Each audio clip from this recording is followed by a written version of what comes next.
Good evening everybody, today we're back with another trip down the rabbit hole into Guitar Hero Buckethead's Pike album series, with Pike 130 Down in the Bayou Part 2. So, let's begin. Woo!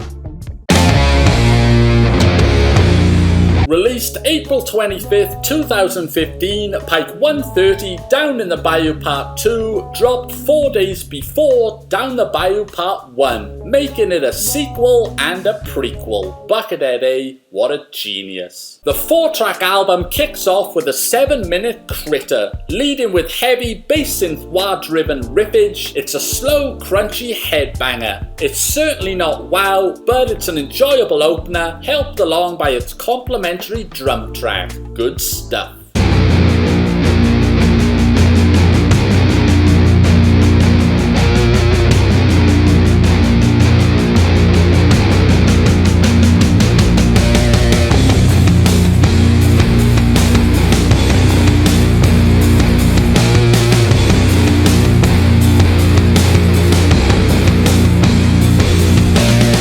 Track 2 Marshmallow continues with more heavy crunch riffage. Actually, it's pretty much just one riff repeated for the entire 4+ minute track, which might sound boring and repetitive, but it kind of works. It's not for everybody, but on this album, as the second track, it's alright, but nothing more.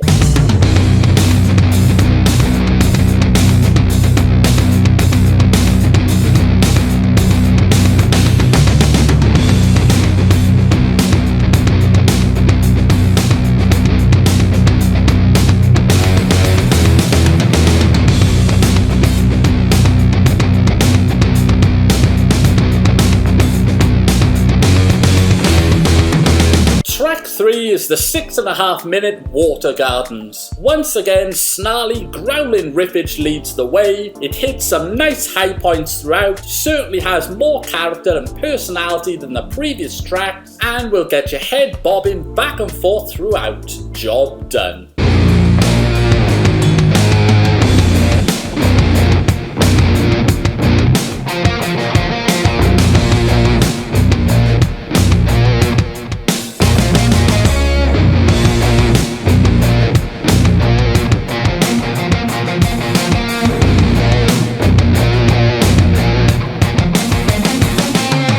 The album concludes with the 12-minute title track Down in the Bayou Part 2. The riffage is slow and nasty, really finding an excellent flow several minutes in, backed by the drums, which are outstanding throughout this track. From that point on, you're locked in, and this becomes the clear standout song of the album. What the first two songs somewhat lacked, this one delivers. Nasty.